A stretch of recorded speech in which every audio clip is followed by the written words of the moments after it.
No! No! Oh, mate. Unbelievable.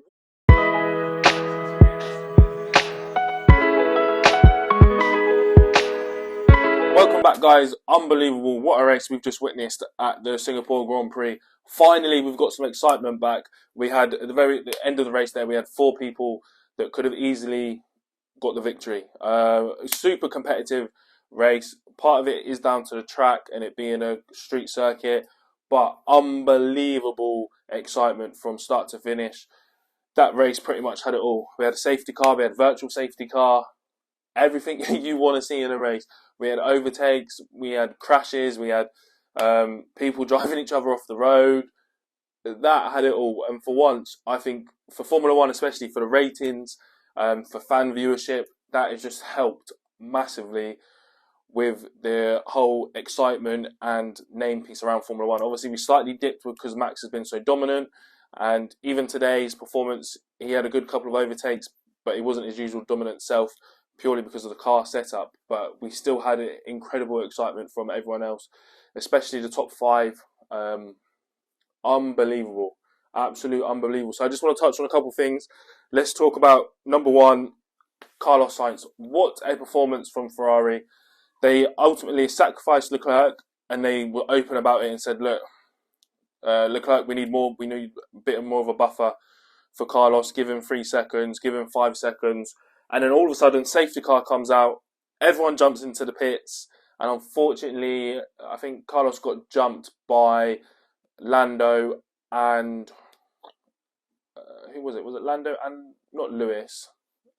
He definitely got jumped by Lando in particularly, so which that kind of hampered him. And then he was being chased down by Lewis, and he was just used as a sacrificial lamb. Charles today he was, but for the greater good. Carlos, absolute perfect performance. We've seen it in the last couple of weeks since the summer break. He's really rejuvenated himself. He's come back a lot more hungrier, and he's really starting to say that perhaps he should be the number 1 driver in Ferrari, and it's not so much about Charles. The future should perhaps be built around him, which is great for Carlos. He's actually attacking each weekend very, very, very competitively, and he just drove the absolute socks off that Ferrari today. Especially towards the end, it was looking like potential. If you was going to bet your house on it, you would say that Mercedes have definitely got this in the bag. But Carlos is very smart. We saw it in Monza last week with Charles and how smart he was, and we've seen it again today. So what he decided to do, he decided to back off a little bit to give Lando some DRS to help protect Lando, to slow down the Mercedes attack. Absolute perfect job from Carlos. I'm sure everyone at Ferrari is over the moon. And come tomorrow, come Monday, he's going to be treated. He's going to be all over the headlines, all over the papers. Everyone in Italy, if they don't already love him, they now love him for life, for the rest of his life. So absolute. That's Ferrari's first win as well since last year. So absolute fantastic job for Carlos and for Ferrari. They're all going to be very happy. Second, Lando Norris. He got lucky, like I mentioned, in the pit stop. He managed to jump Charles Leclerc. Then he just drove a solid race. It was very tight. He was behind George a lot of the race, and Lewis right behind him. Sometimes with like 200, within 200, 300 tenths of a second behind him. But composure, just drove a solid race. Even towards the end, the pressure that was on him. Bear in mind, he was on 30-year-old lap tyres. He managed to keep it on the track. We know he had a slight issue at one of the corners, and he slightly touched the wall, which ultimately is exactly where George ended up touching the wall a lap later. So, solid performance from Lando Norris, really good effort, very strong points for the team. Now going on to third, which was looking like it was going to be George Russell until the penultimate lap, it was in the last lap, I think.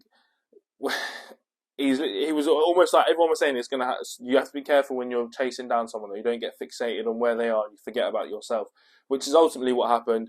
He was chasing Lando so hard, probably a slight misjudgment, a slight lack of concentration, and he slightly kissed the wall, and then that's it. He's just gone straight in.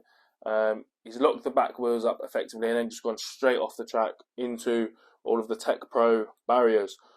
So that ended his race. Commiserations for George. He was driving absolutely superb. He had a great qualifying session. Yes, they managed to qualify second, and then absolute disaster on the ultimate lap, which was a real shame for George. However, Lewis, let's talk about Lewis. For me, Lewis probably, if not Carlos, Lewis has got to be driver of the day. I think Lewis today was unstoppable. If roles were reversed and it was Lewis chasing them down, I believe Lewis would have won. I think he come out of the pits 4 seconds behind George, and he managed to close him down. And ultimately, was it the pressure from Lewis as well that made George crash? Who knows? But Lewis absolutely drove the socks off that car, and that's why I think it's an absolute right thing to do for Mercedes recently to extend Lewis's contract for another 2 years, because you can see there in today's instance, I don't think there's ever been a time where that's happened to Lewis, where he's slightly, a lack of focus or a lack of concentration has cost him that badly. I can't think off the top of my head. Maybe there is a couple. Sure, people are going to let me know in the comments. Either way, I think Lewis drove an absolute fantastic job, and it was good to see him going back to like Lewis of 2021, where the car's geared up and it's attacking and he's aggressive, and he's just absolute phenomenal today. He really had it, and I think ultimately that is probably what cost George, was that George was feeling the pressure from behind as well. So a brilliant result for Lewis, managing to get P3. That's now his 196th podium. So that is a record. So bear in mind, Sergio Perez has just completed his 250th Grand Prix.